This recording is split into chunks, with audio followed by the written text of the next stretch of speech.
नमस्कार, नमस्कार, नमस्कार. वीकली कट्ट्यामध्ये तुमच्या सगळ्यांचं सहर्ष स्वागत आहे. भारताने इंग्लंडला T20 मध्ये 4-1 अशी धूळ चारलेली आहे. रणजीच्या क्वार्टर फायनल्सचे म्हणजे उपांत्यपूर्व फेरी सामन्याचे लाईनअप्स आलेले आहेत. त्याच्यानंतर त्या अनुषंगाने बरोड्यामध्ये झालेल्या मॅचमध्ये एक रंगतदार प्रकारही झालेला आहे. या आणि अशा बरेच विषय आहेत या वीकली कट्ट्यामध्ये. त्याच्यासाठी आज आपल्याबरोबर गप्पा मारायला आलेले आहेत द हिंदूचे अमोल कराडकर. अमोल, स्वागत आहे तुझं. T20 सिरीज तर आपण 4-1 अशी जिंकलेलो आहे. पण मला वाटतं की अर्थातच सुरुवात केली पाहिजे अभिषेक शर्माच्या झंझावती शतकानी. तू खूप खुश होतास, चान्सलेस सेंचुरी होती आणि त्यांनी टायमिंग वरती वानखेडेला सिक्सेस मारल्या. मजा आली खूप.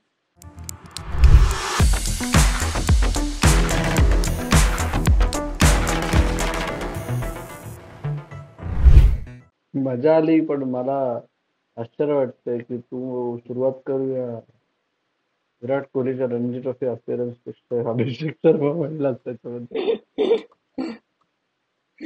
नाही, नाही, नाही. प- इंटरनॅशनल पासून सुरुवात करू, मग रणजीला येऊ. आपल्या ऑडियन्सना दोन्ही तेवढेच महत्वाचे विषय आहेत. कदाचित रणजी जास्ती इंटरेस्ट करेल, त्याच्यावरती जास्ती वेळ बोलू. अभिषेक शर्माच्या बाबतीत दोन गंमतशीर सांगायचे मला. थोडंसं मी होईल आता याच्यात, पण सर्वात क्विकेस्ट भारताची फास्टेस्ट T20 इंटरनॅशनल स्पर्धेचे 50 होते. युवराज सिंगनी डर्बनमध्ये 2007 साली इंग्लंड विरुद्ध T20 वर्ल्ड कप मध्ये नोंदवले. तेव्हा मी तिथे होतो. अभिषेक शर्माने दुसरी फास्टेस्ट 50 वानखेडे स्टेडियमवर नोंदवली भारतासाठी. तेव्हा मी तिथे होतो. भारतासाठी फास्टेस्ट T20 आहे मधली 100 रोहित शर्मानी इंदोरमध्ये इंदोरला. 2017 साली डिसेंबरमध्ये नोंदवले. तेव्हा मी तिथे होतो. सेकंड फास्टेस्ट 100 भारताची T20 इंटरनॅशनल मध्ये वानखेडेवर अभिषेक शर्माने नोंदवली. तिथे मी होतो. आणि योगायोग म्हणजे अभिषेक शर्मा आणि युवराज सिंग आणि रोहित शर्मा हे किती घट्ट त्रिकोण आहे बऱ्याच अंशी. कारण युवराज सिंग हा अभिषेक शर्माचा मेंटॉर आहे गेली 4 वर्ष. रोहित शर्मा आणि युवराज सिंग हे एकदम घट्ट आहेत. आणि शर्माजी जरी वेगवेगळ्या प्रांतातनं त्यांची मुळं असली तरी शर्मा तो शर्मा. तर हम्म. पण इनिंग्स बद्दल बोलायचं म्हटलं तर मजा आली. म्हणजे जो नंतर त्याला विचारलं प्रेस कॉन्फरन्स मध्ये आम्ही की तुला कुठली सर्वात आवडली, तर तो म्हणला निम्म्या तर मला आठवत नाही आता. पण मला एक मात्र जाणवलं की मी पेस खूप चांगला यूज करत होतो, जोरात आणि त्यांनी बोलता बोलता एक खूप त्याच्यावर मी द हिंदू मध्ये लेखही लिहिलाय. पोटकट्टा रिलीज विकली कट्टा रिलीज व्हायच्या आधी तो लेख छापून आलेला असेल. की तो बोलता बोलता म्हणला की मला ब्रायन लाराने सांगितलं सनरायझर्स हैदराबादमध्ये की तू तुझे सगळे शॉट्स खेळ, पण एवढीच काळजी घे की विकेट जाणार नाही. आणि त्याच्यावरून माझं रिसेंटली मी आमच्या द हिंदू पॉडकास्ट करता T20 क्रिकेटमुळे भारताची टेस्ट बॅटिंग घसरली का या विषयावर वासिम जाफरशी गप्पा मारत होतो, जो यावर्षी अभिषेक शर्माचा पंजाबला कोच. आणि वासिम जाफर म्हणला की मला एक गोष्ट समजतच नाही की या अच्छा, पंजाब आजकालच्या रणजी तरुण. टीमला. सॉरी. ओके. हा. येस. हा. हा. म्हणजे रणजी टीम पण असते ना, तुम्हाला माहिती आहे, पण तरी. तर तो म्हणला आजकाल या मुलांना फिअरलेसनेस ठीक आहे, ओके, पण विकेट जायची भीती कशी नाही वाटू शकत, किंवा विकेटवर प्राइस टॅग ठेवायचा. म्हणजे एक शॉट चुकीचा गेला तर दुसरा बॉल तोच आला तर ते परत तसाच मारतात. हा निष्काळजीपणा आहे का हा फिअरलेसनेस आहे, हा प्रश्न पडतो. आणि ते अभिषेक शर्माने दाखवून दिलंय, विशेषतः वानखेडे स्टेडियमवर की जिथे ताट वाढून ठेवलंय. ओके. ओके, पण तो रवंथ करायचा का सगळं फस्त करायचं पंचपक्वान्न, हे तुमच्या हातात असतं. राईट. किंवा तुम्ही पटकन फक्त मातृभोजन करून उठलात तर मग तुम्ही इतरांसारखे राहता. त्याच्यामुळे मला असं वाटलं की ते त्यांनी फार छान करून दाखवलं वान. नाही, आणि म्हणजे ती इनिंग आणि आर्चर, वूड, तो ओव्हरटर्नच प्रोनाऊन्सिएशन असावं त्याचं, कार्स, यांना त्यांनी सगळ्यांना टायमिंग वरती सिक्सेस मारल्या. सगळ्यांना म्हणजे स्लोअर वन आला तर तो तुडवत होता, फास्ट आला तर तो टाइम करत होता. म्हणजे तो म्हणजे बॉल हातातनं सुटतानाच तो रीड करत होता. पण दुसऱ्या बाजूला इंग्लंडला अख्ख्या सिरीजमध्ये वरुण चक्रवर्तीच्या हातातनं बॉल निघाल्यावरती उजवीकडे जाईल का डावीकडे जाईल हे 5व्या T20 पर्यंतही लक्षात आलं नाही का? वरुण चक्रवर्ती अशी वेळ आली होती की वरुण चक्रवर्तीनी बॉल न टाकताही त्याला विकेट मिळेल की काय.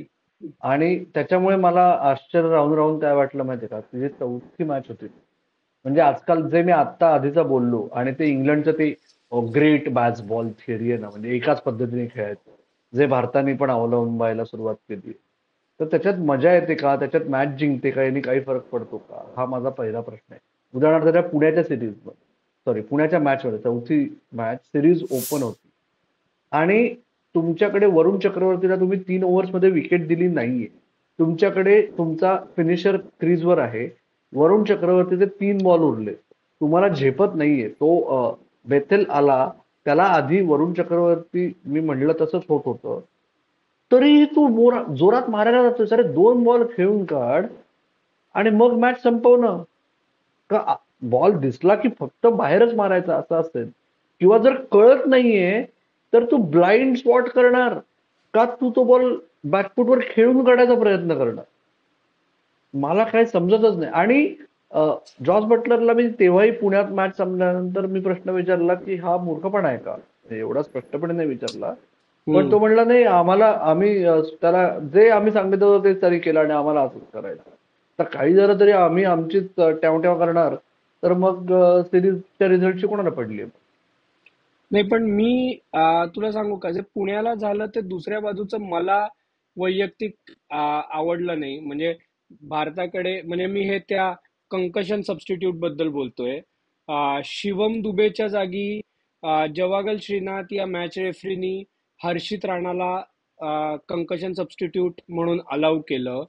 आणि म्हणजे शिवम दुबे 115च्या स्पीडनी बॉलिंग टाकत असेल तर हर्षित राणा फक्त 140च्या स्पीडनी बॉलिंग टाकतो.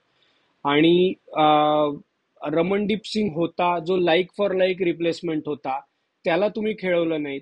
तर जिंकण्यासाठी तुम्ही काहीही करायचं, काहीही अप्रुव्हल द्यायचं. मग या बाबतीत कुठेतरी असं वाटतं की गौतम गंभीर आणि राहुल द्रविड मधला फरक अधोरेखित होतोय का या सगळ्या याच्यामध्ये, की जिंकायचंय कुठल्याही साम दाम दंडभेद वापरायचे आणि जिंकायचंय. कारण त्यावेळी ना त्या मॅचला जसं तू म्हणालास तसं सिरीज ओपन होती. आणि तो म्हणजे ती मूव्ह गेम चेंजर ठरली अल्टिमेटली. कारण हर्षित राणाने येऊन पटापट विकेट काढल्या, मेन आधी लिव्हिंगस्टोनला काढलं आणि मॅच फिरवली. तर कुठेतरी हे खटकलं. म्हणजे सिरीज जिंकलो, ती मॅच जिंकलो, आनंद आहे, पण ज्या प्रकारे जिंकलो ते नाही आवडलं. मुद्दा असा आहे की तो कंकशन सब झाला का इम्पॅक्ट प्लेअर झाला. त्याच्यामुळे आणि जर कोणी सिरियसली म्हणलं तरी पण त्याला तुम्ही फार काउंटर करता येणार नाही. म्हणजे मॅच रेफरी जवागल श्रीनाथनी पार्शालिटी केली का इंडियासाठी, तर नाही. याच्यात बरेच महत्वाचे मुद्दे आहेत की एक म्हणजे कंकशन सब हा प्लेअर सेफ्टीचा विचार जास्तीत जास्त संघांनी करावा याच्याकरता आणला गेलाय. याच्या आधी देखील 2020 साली ऑस्ट्रेलियामध्ये भारतानेच ते केलं होतं, जेव्हा रवींद्र जडेजानी क्विक फायर कॅमिओ खेळला आणि ऑस्ट्रेलियातल्या कंडिशन्समध्ये रवींद्र जाडेजा आणि हर्षित राणा, सॉरी रवींद्र जाडेजा आणि युजवेंद्र चहल हे दोघेही स्पिनर म्हणजे एकसारखे आहेत का, तर खचितच नाही. रवींद्र जाडेजा हॅमस्ट्रिंग इंज्युअर झाली होती तेव्हा रवींद्र जाडेजाची, पण शेवटच्या ओव्हरमध्ये बॅटला लागून स्टार्कचा बॉल हेल्मेटला लागला म्हणून कॉम्पिटिशन सब म्हणून युजवेंद्र चहल आला आणि त्यांनी मॅच जिंकून दिली. आणि तेव्हा रवींद्र जाडेजांनी 23 बॉल 44 रन केले होते बॅट. त्यामुळे तेव्हाही हेच झालं होतं. ओके. आता ऍटलिस्ट शिवम दुबेच्या हेल्मेटला तर बॉल लागला होता. ओके. आणि त्याच्यामुळे जिंकण्यासाठी सर्व काही करायचं का या लेवलला, तर हो करायचं.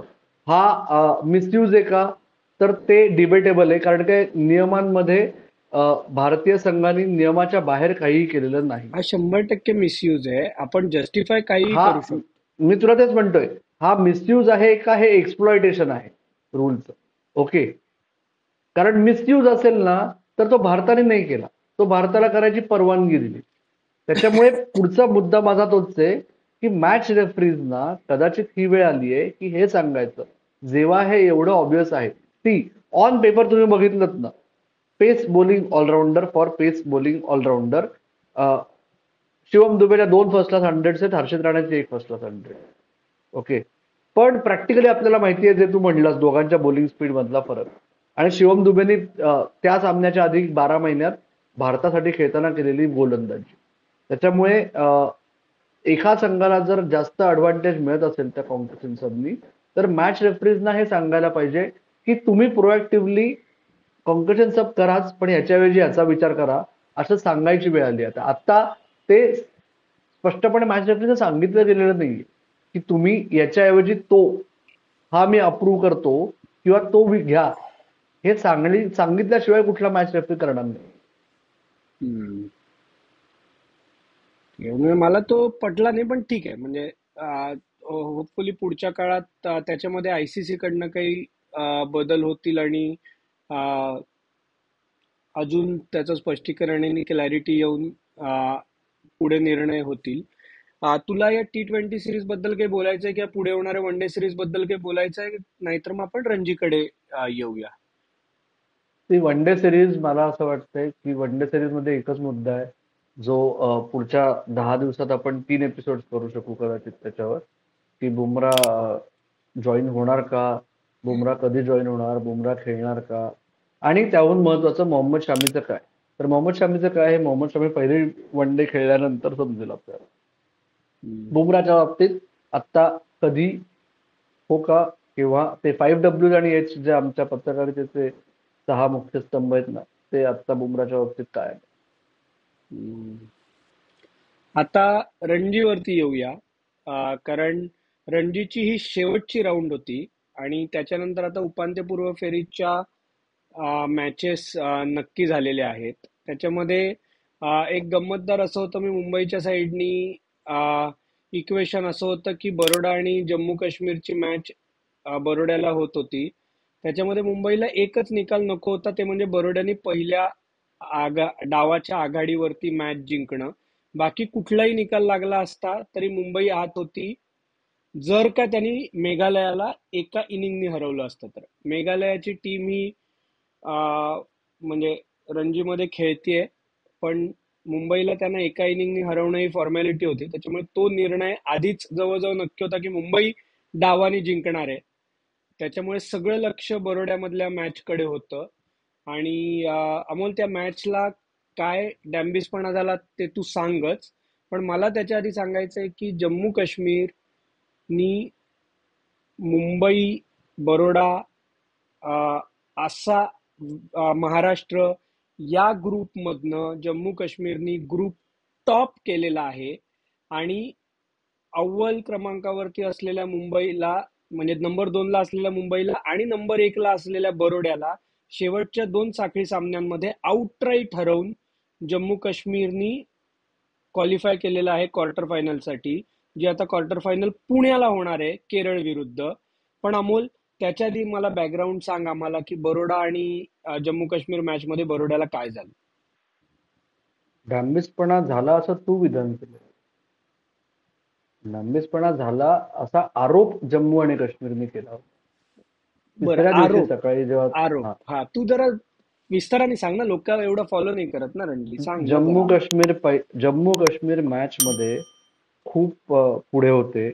बडोद्यासाठी एकच स्कोप होता की मॅच आउटराईट जिंकायची पहिल्या इनिंग्स मध्ये, लीड कन्सिडर केल्यानंतर देखील. आणि इफेक्टिव्हली काहीतरी 205 ला 2 असं जम्मू काश्मीर होतं दुसऱ्या दिवसाला. आणि तिसऱ्या दिवशी सकाळी ते आले तेव्हा जम्मू काश्मीरचं असं म्हणणं होतं की रात्रीतनं पिच मध्ये काहीतरी गडबड केली गेलेली आहे, एवढी ओलं पिच असूच शकत नाही. मॅच रेफरी, सामनाधिकारी आणि अंपायर, जे सोल आर्बिट्रेटर्स असतात, ते म्हणले की अचानक थंडी वाढलेली आहे, त्याच्यामुळे दर दिवसागणिक ड्यू जास्त येतं आणि येतं. ओके, हे हसण्यासारखं नाहीये. आज वानखेडे स्टेडियम आणि बीकेसीला सुद्धा अर्ध्या तास मॅच उशिरा सुरू होते. म्हणजे तेव्हा मुंबई असोसिएशन सकाळी झाऱ्याने पाणी ओततं का? ओके. तर जेव्हा पारा खाली जातो तेव्हा दव येतं या सीझन मध्ये, डिसेंबर, जानेवारी, फेब्रुवारी मध्ये. Early February. ओके. त्याच्यामुळे त्यांनी प्रोटेस्ट केलं, ती खारिज करण्यात आली आणि मॅच 1.5 तासाने सुरू झाली. ओके. आणि त्याच्यानंतर बडोदानी काहीतरी 360-365 टार्गेट होतं, ते 4थ्या दिवशी 305. त्यांनी नांगिंगे टाकली. ओके. त्याच्यामुळे इदर वे जम्मू काश्मीरला तोटा झाला का? नाही, जम्मू काश्मीर जिंकले. ओके. आणि ही गोष्ट मी तुला सांगतो, ही गोष्ट दरवर्षी एका तरी ठिकाणी होते. याच्यात काही वेगळं, काही अघटित, काही नवीन असला प्रकार नाही. ओके. एक ट्रिव्हिया मी सांगू शकतो. तुला आठवलं तर तू, नाहीतर तुमच्या प्रेक्षक किंवा लिसनर्स पैकी कोणाला आठवलं तर, एक भारताचा महान फलंदाज आहे, ज्याची रणजी ट्रॉफी डेब्यू हा या पिच टॅम्परिंगच्या भांडणामुळे सामना थांबवला गेला आणि सामना संपत आल्यानंतर थांबवण्यात आला आणि फायनली ती मॅच नल अँड व्हॉइड केली गेली. ओके.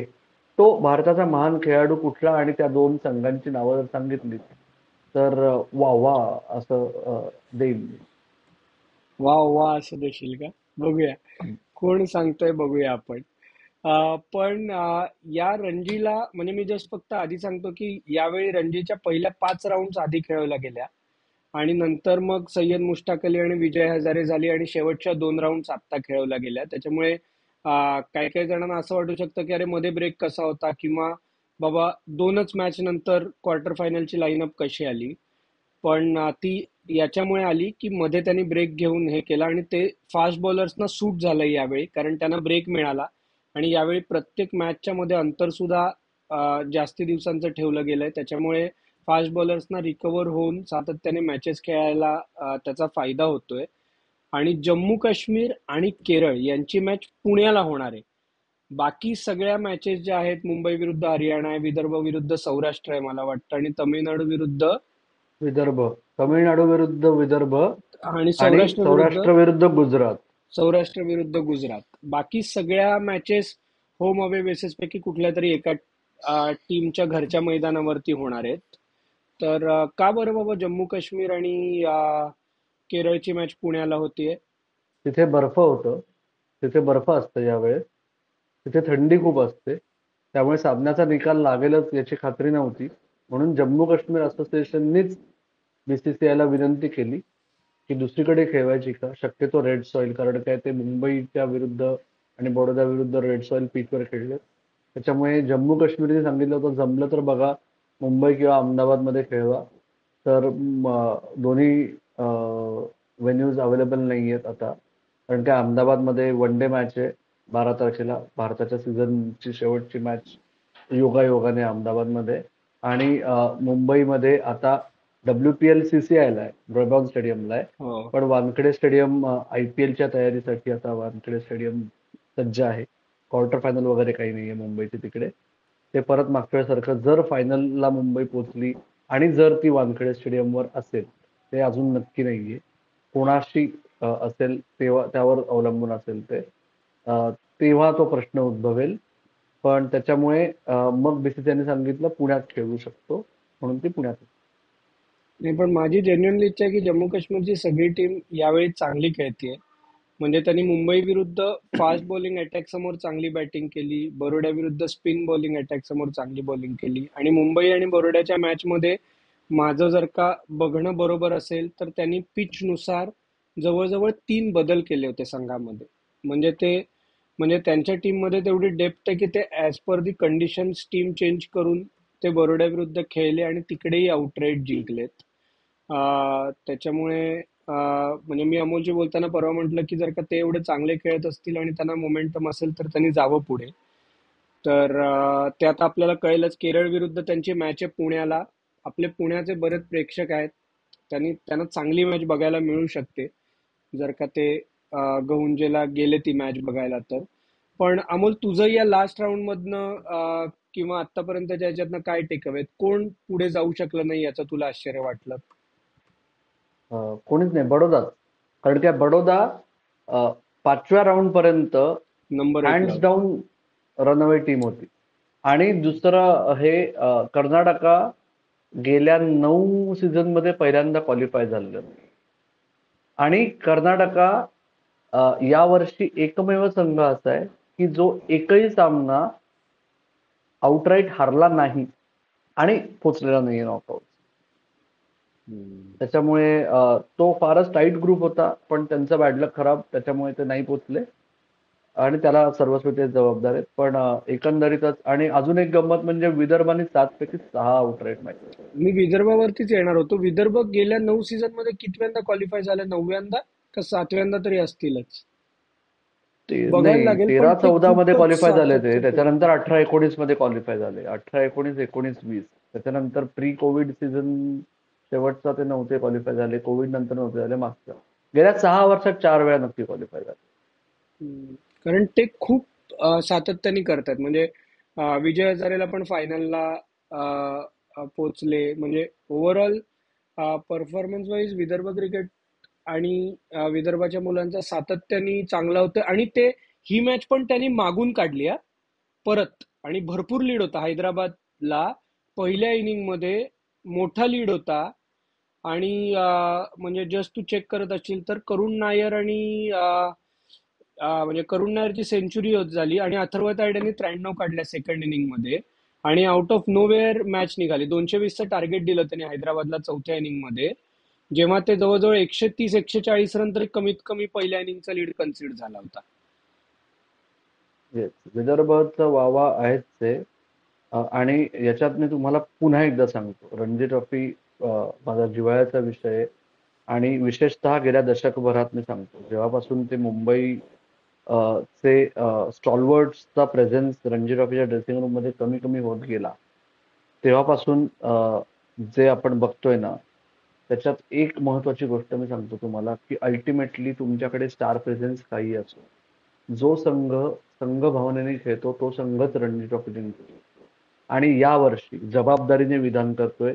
जास्त वेळ आली तर आपण बोलू, वेळ आल्यावर बोलू असं मी म्हणत नाहीये. आदित्य चिडेल माझ्यावर, की मुंबई हा एकमेव सन्माननीय अपवाद वगळता उर्वरित 7 संघ जे आहेत उपांत्यपूर्व फेरीतले, ते संघभावाने खेळणारे संघ, संघभावनेनी खेळणारे संघ. मुंबई ही इंडिव्हिज्युअल ब्रिलियन्सवर वर आलेली आहे. मानला मानला मानला. त्या माणसानेच बऱ्यापैकी यावेळी जीव तोडलेला आहे.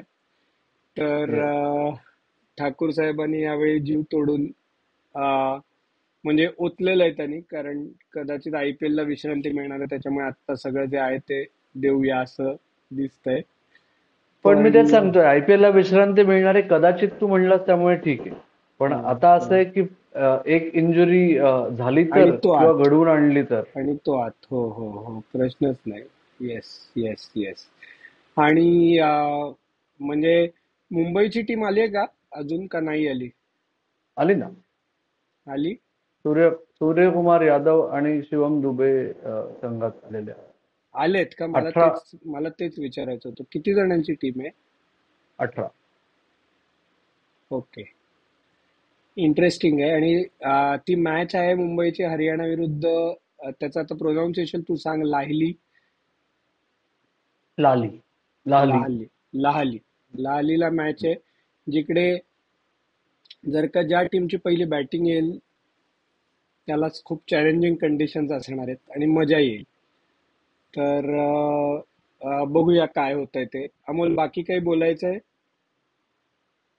तूच सांग बाबा. विराट कोहली खेळला आणि रवींद्र जडेजा खेळला बरं का, बॉलिंग नाही केली पण खेळला. KL राहुल आणि खेळला. कुलदीप यादवचा कमबॅक झाला. बरोबर. आणि हिमांशू संगवानला ट्रोल केलं म्हणजे जरा ते जास्तीच झालं का प्रकरण? म्हणजे एकतर पहिली गोष्ट तर 2013 नंतर तुम्ही खेळताय, त्याच्यामध्ये एवढं पण अर्थात ते ते स्वतः फुटेज देणं घेणं हा विषय नाहीये. पण जरा अं, जास्तीच हाईप झाली असं नाही का वाटलं? होणार नाही. होणार आहे. आज सी तेंडुलकरच्या शेवटच्या सामन्याला लालीला 5,000 लोक होती. कोहली शेवटचा खेळला गाझियाबादला. त्याच्यानंतर सोशल मीडिया दर वर्षागणिक आहे. ओके. आज तेंडुलकर आणि युवराज सिंग आणि क्रिस गेल मास्टर्स लीग खेळतात तेव्हाही लोक जातात ना तिकीट घेऊन छोट्या शहरांमध्ये. मग विराट कोहली तर फुकटात बघायला मिळतोय आणि विराट कोहलीची बॅटिंग किंवा विराट कोहलीची मॅच बघण्यात कोणाला इंटरेस्ट नव्हता. विराट विराट कोहलीला कोहलीला बघा. बघण्यात इंटरेस्ट होता, राईट. मग तो होता मैदानावर तेव्हा गर्दी असायची, ते ठीक आहे. हम्म, हम्म, हम्म. आणि हिमांशू सांगवान सी सोशल मीडियावर ट्रोल करणे याला काही अर्थ नाही. त्यात काय बोलू आणि किती बोलू असा प्रकार येतो. पण सगळ्या सेन्सिबल खेळाडूंना माहिती असतं, मेजॉरिटी खेळाडू आजकाल नोटिफिकेशन बंद करतात. त्यांना हवं तेव्हा हवं तेवढं हवं तेच चेक करतात. त्याच्यामुळे ठीक आहे, म्हणजे आता काय, म्हणजे कोणी त्याला म्हणा. अनुल्लेखानेच मारणं योग्य आहे. पण सगळे आपण हे आधी बोललो होतो, सगळे टॉपचे प्लेयर झाडून या रणजी राऊंड मध्ये जे ज्यांना शक्य होतं ते खेळलेले आहेत, किंवा याच्या आधीच्या राऊंड मध्ये खेळून गेलेले आहेत. आता ही वन डे सिरीज आहे, ती शेवटची संधी आहे प्रॅक्टिससाठी चॅम्पियन्स ट्रॉफीच्या. तर त्याच्यामुळे त्याच्याकडेही बघितलं पाहिजे त्याच दृष्टीने, की आपण काय टीम खेळवतोय, काय कॉम्बिनेशन खेळवतोय. मला वैयक्तिक असं वाटतं की जसप्रीत बुमराह नक्की खेळत नाहीये चॅम्पियन्स ट्रॉफी.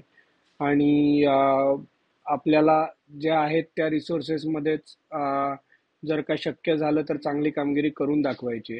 त्याच्यामुळे मला असं वाटतं की पुढच्या एका महिन्याभरात बऱ्याच गोष्टी क्लिअर होतील, की आपण चॅम्पियन्स ट्रॉफीत काय करतोय आणि त्या अनुषंगाने आपला पुढचा रोडमॅप काय असणार आहे. त्याही गोष्टी बऱ्यापैकी अंदाज येईल असं ओव्हरऑल चित्र आहे. बाकी आपण वेगवेगळे एपिसोड या शनिवारी एक गायत्री वर्तक यांच्याबरोबर आपण स्पोर्ट्स सायकोलॉजीवरती खूप चांगला एपिसोड केला होता. तो तुम्ही नक्की बघा. अ, तो बाकीच्यांबरोबरही जास्तीत जास्त शेअर करा. स्पोर्ट्स सायकोलॉजिस्ट का महत्वाचा असतो आणि कशा प्रकारे ते काम करतात हे खूप छान समजावून सांगितलेलं आहे. बाकीही एपिसोड्स आम्ही घेऊन येतच आहोत, तेही बघा. आपल्या प्लॅटफॉर्मवरती मेंबरशिपचा ऑप्शन आहे, तोही नक्की एक्सप्लोर करा. मॅक्झिमम लोकांपर्यंत लिंक फिरवा. आत्ता मात्र आम्ही थांबतोय. तुम्ही मात्र ऐकत राहा बघत राहा. आणि आमची वाट पाहत राहा. धन्यवाद.